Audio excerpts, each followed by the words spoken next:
것이라. 아멘. 오늘 이 아침에도 우리 주님으로부터 오는 크신 은혜와 평강이 여러분들과 함께 하시기를 바랍니다. 아멘. 자, 오늘은 순종과 불순종의 서사라는 제목으로 함께 같이 말씀을 나누고자 합니다. 여러분, 순종과 불순종의 이야기를 우리가 함께 나누는 겁니다. 사람에게도 각각 서사가 있지 않습니까? 언제 태어나고 언제 무엇을 경험했으며 어려움을 겪었다가 일어났고, 또 어떤 사람은 신앙을 갖게 되고, 또 어떤 사람은 그 신앙을 갖고 자녀들에게도 그 신앙의 유업이 상속으로 전승되고 하늘나라에 갔다. 이게 일종의 서사이죠. 이 서사를 오늘 성경은 제목을 붙였습니다. 이 서사의 제목을 순종과 불순종이었다. 여러분, 3절에 보면 그러므로 함께 하나님의 하늘의 부르심을 받은 거룩한 형제들아 라고 이렇게 시작합니다. 하나님의 부르심을 받은 거룩한 형제들아. 여러분, 우리가 막 하나님을 쫓고 하나님께서 허락도 안 하셨는데 우리가 막 하나님의 자녀가 된 게 아니에요. 하나님이 인정하셨고 하나님이 부르셨기 때문에 들을 귀 있는 자가 듣게 된 겁니다. 여러분, 이 들을 귀 있는 자라는 뜻은 무슨 뜻이냐면 듣고 싶은 자예요. 누가 듣고 싶을까요? 어려움에 빠졌을 때, 고난에 빠졌을 때. 지난 주일날 우리가 함께 같이 말씀을 나누었지만 예수님의 제자들은 예수님이 좀 잘나기를 원했거든요. 높은 곳에 올라가고 바리새인도 사두개인도 제사장도 심지어 저 로마의 총독도 예수님 앞에 좀 탁탁탁 무릎 꿇고 예수님도 멋진 옷을 입으시고 자기의 군사들도 좀 만드시고 했으면 좋겠는데 가난하고 병들고 소외다 된 자들에게 갔습니다. 왜 그렇게 하셨겠습니까? 그들의 아픔을, 그들의 연약함을 보셨기 때문에 그래요. 그래서 그들의 마음을 열어주시고 그들을 위로했습니다. 여러분, 당시 병든 사람들은 다 귀신 들린 줄 알았습니다. 여러분, 당시 저주받은 걸로 알고 있었어요. 그러니 사람들이 피했죠. 그러니 어떻게 됩니까? 더 마음이 닫혀지죠. 그 닫힌 마음 사람들에게 갔던 것입니다. 예수님을 향하여 마음이 활짝 열린 사람, 솔직히 마음이 활짝 열린 것은 자기들의 욕망 때문이었죠. 그런데 진짜 믿음으로 활짝 열린 게 아니라 예수님의 그 겉모습만 확 받길 원했던 것입니다. 그래서 여기 뭐라고 되어 있습니까? 거룩한 형제들아, 우리가 믿는 도리의 사도이시며 대제사장이신 예수를 어떻게 생각하자? 깊이 생각하자. 그러면서 첫 번째로 성전 이야기가 나옵니다. 자, 그 성전에 모세는 어떤 역할을 했습니까? 3절. 2절. 그는 자기를 세우신 이에게 신실하기를 모세가 하나님의 온 집에서 한 것과 같이 하였으니. 모세는 하나님의 종이었어요, 종. 그래서 하나님의 뜻대로 하였습니다. 그런데 예수님도 그 모습을 입으시고 성육신 하셨다는 거예요. 그런데 그 예수님은 하나님의 본체였다는 거죠. 성전 그 자체였던 것입니다. 그는 모세보다 더욱 영광을 받을 만한 것이 마치 집 지은 자가 그 집보다 더욱 존귀함 같으니라. 집 지은 자가 그 집보다 더 존귀한 자다.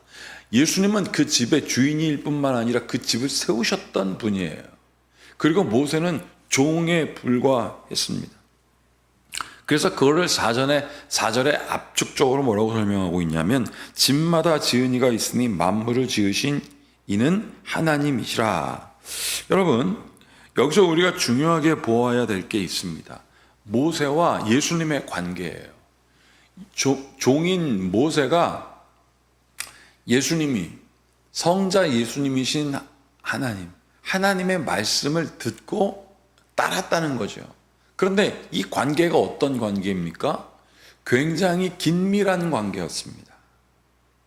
사랑하는 여러분, 우리의 관계가 너무너무 중요합니다. 그래서 교회를 코이노니아라고 하거든요. 교제가 있어야 돼요. 반갑게 인사하고 뭔가 주지 않고는 견딜 수 없는 마음이 들고, 제가 며칠 전에 우리 권사님 일터에 갔더니만 거기 주변에 있는 분들이 저를 알더라고요. 아이, 그런데 저도 어떻게 너무 반갑잖아요. 저를 먼저 알아봐 주시니. 아이, 그러니까 제가 뭔가 해드리고 싶은 마음이 절로 들더라고요. 이게 자동적으로 드는 것이 관계입니다, 관계. 누군가가 아파요. 그게 대해서 마음 쓰여지는 것, 그게 자동적인 관계예요. 그런데 나만 힘들고 너의 힘들면 관계 없으면 그건 문제 있는 것입니다. 인격적인 관계가 성립되지 않았다는 거예요. 오늘 이 말씀을 들으면서 여러분 한번 생각해 보십시오. 내가 누군가와 과연 인격적 관계가 되어 있는가? 필요적 관계가 아니라 인격적 관계. 저 사람은 나한테 필요하니까 내가 접근해야지. 적당히 쓰다가 필요 없으면 버려야지. 여러분, 이건 인격적인 관계가 아니라 필요적 관계예요. 필요적 관계는 무슨 뜻이냐면 계산하겠다는 뜻이거든요. 자, 두 번째, 왜 6절 보면 그리스도는 하나님의 집을 맡은 아들로서 그와 같이 하셨으니 우리가 소망의 확신과 자랑을 끝까지 굳게 잡으면 우리는 그의 집이라. 그러므로 성령이 이르신 바와 같이라고 하면서 성령의 말씀을 쭉 전합니다. 자, 그런데 여기서 중요한 건 8절인데 광야에서 시험하던 날에 거역하였던 것 같이 너희 마음을 완고하게 하지 말라, 이렇게 되어 있습니다. 우리가 믿음이 들어가지 않는 이유는 완고했기 때문이거든요. 대표적인 게 바로 무엇이었냐면 바로였습니다. 바로가 그 10가지 재앙이나 받고도 마음이 완고했어요. 자기 큰아들이 죽을 때 그때 마음이 다 녹아버렸습니다. 왜? 대항할 힘이 없거든요. 죽음은 자기가 이겨낼 수가 없습니다. 죽음은 오시리스라고 하는 그들이 믿는 신의 권세인 줄 알았는데 아무 소용이 없었던 거예요. 여러분, 그러자 힘 빠졌는데 어떻게 했습니까? 다시 완고해져서 하나님의 백성들을 죽이려 쫓아갔다가 홍해가 갈라지면서 하나님의 백성들은 살아나고 쫓아왔던 그들은 다 수장되었던 것들을 거울처럼 딱 보라 이거예요. 하나님 앞에 순종했던 사람들은 생명의 길을 걸었고 불순종했던 사람들은 다 수장되었다라는 것을 거울로 보게 하였던 것입니다. 사랑하는 여러분, 그러면서 11절에 보면 내가 노하여 맹세한 바와 같이 그들은 내 안식에 들어오지 못하리라 하였다. 자, 그러면 바로만 완고했습니까? 이스라엘 백성도 그렇습니다. 여러분, 40년 동안 이스라엘 백성들이 애굽에서 나와서 가나안에 이르도록 방황하였는데요. 그 방황은 그냥 방황이 아니라 하나님의 훈련이었거든. 우리가 한 세대를 30년이라고 합니다. 그때 나왔던 사람들 중에 첫 번째 사람들은 거의 다 죽었습니다. 그리고 2세대들이 들어갔거든요. 그럼 그들은 왜들 그렇게 됐을까요? 그 광야에서 불순종하고 불평하고 하나님 우리를 이끄신 것은 우리를 고생스럽게 하신 것이지 차라리 노예 때가 낫습니다. 우리가 먹을 게 없었습니까? 그늘이 없었습니까?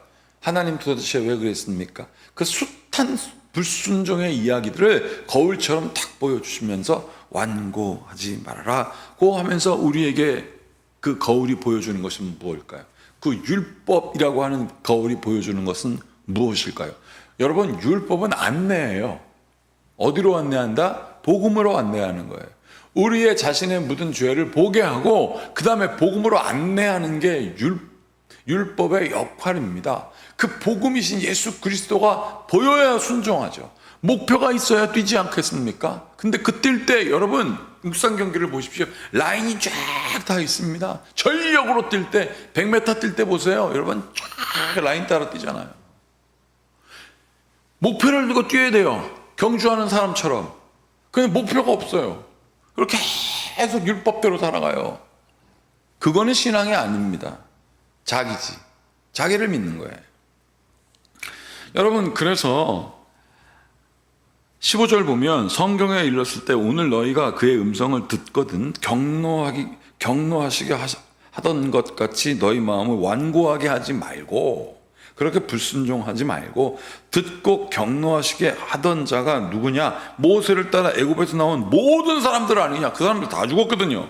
또 하나님이 40년 동안 누구에게 노하였느냐? 그들의 시체가 광야에 엎드려진 범죄한 자들에게가 아니냐? 범죄가 무엇이었습니까? 불순종이었던 것입니다. 또 하나님이 누구에게 맹세하사 그의 안식에 들어오지 못하리라 하였느냐? 곧 순종하지 아니하던 자들에게가 아니냐?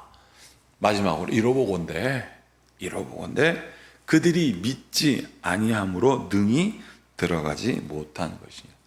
여러분, 지난 주일날 우리가 함께 말씀 나눴던 걸 기억합니까?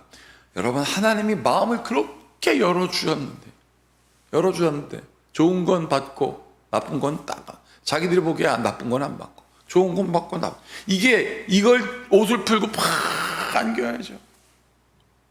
그게 진짜 마음이 통하는 거 아니겠어요? 그냥 꽁꽁 싸매고 오지마. 여러분, 부모가 자녀를 볼 때 어떻게 했습니까? 팍 안아줘야죠. 저희 어머니가 그러더라고요. 지지난주 토요일날 제가 쓰러졌을 때 그냥 안아주고 싶은데 어떻게 찾지를 못하겠다는 거예요. 움직이지 말라고 하니까. 여러분, 이게 하나님의 마음과 다를 거 없거든요. 자녀가 부모에게 달려오면 부모는요, 엄청 큰 자녀가 달려올 때 그냥 안습니다.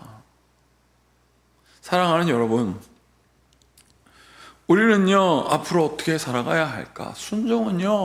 순종은요 그야말로 가장 안전한 길입니다. 듣고 행하는 것. 다시 한번 말씀드리지만, 들을 귀 있는 자는 들으라는 것은 듣고 싶은 자는 들으자예요. 들을 귀 있는 자는 하나님께서 열리게 해줬으니 듣고 싶어지는 거예요. 그러면 오는 거예요. 재지 말고, 내가 얘가 가면 뭐 재밌을까 안 있을까 걱정하는 우리의 걱정도 하나님이 다 하십니다. 저 들판에 있는 들풀도 하나님께서 하물며 지키시거든 하물며 너희겠느냐라고 주님 말씀하셨으니 그 말씀 굳게 믿고 순종과 불순종의 서사를 오늘 히브리서를 통하여 우리가 나누었으니 그 말씀을 거울처럼 쫙 보면서 주님, 난 순종하겠습니다. 그리고 그 순종의 가장 안전한 길을 걷겠습니다. 고백하는 주의 성도 되시기를 바라겠습니다. 함께 같이 기도하겠습니다. 주님, 예수님과의 인격적인 관계를 우리 성도들과 같이 경험하고 마음이 완고해지지 말게 하시고 주님 주 앞에 나오는 착한 순종의 마음 갖게 하시옵소서. 그래서 주님과 인격적인 관계를 가지고 세상에 나와 아버지의 자녀로서 살게 하소서. 우리 주 예수 그리스도의 이름으로 축복하고 기도하옵나이다. 아멘. 이제 우리 모두 주님께서 가르치신 기도를 드리겠습니다. 하늘에 계신 우리 아버지, 아버지의 이름을 거룩하게 하시며 아버지의 나라가 오게 하시며 아버지의 뜻이 하늘에서와 같이 땅에서도 이루어지게 하소서. 오늘 우리에게 일용할 양식을 주시고 우리가 우리에게 잘못한 사람을 용서하여 준 것 같이 우리 죄를 용서하여 주시고 우리를 시험에 빠지지 않게 하시고 악에서 구하소서. 나라와 권세와 영광이 영원히 아버지의 것입니다. 아멘. 오늘 이 말씀 마음에 굳게 새기고 이번 주도 주여 앞에 나와 하나님의 뜻에 따라 순종하는 한 주가 되게 해달라고 우리 모두 함께 같이 기도하시겠습니다.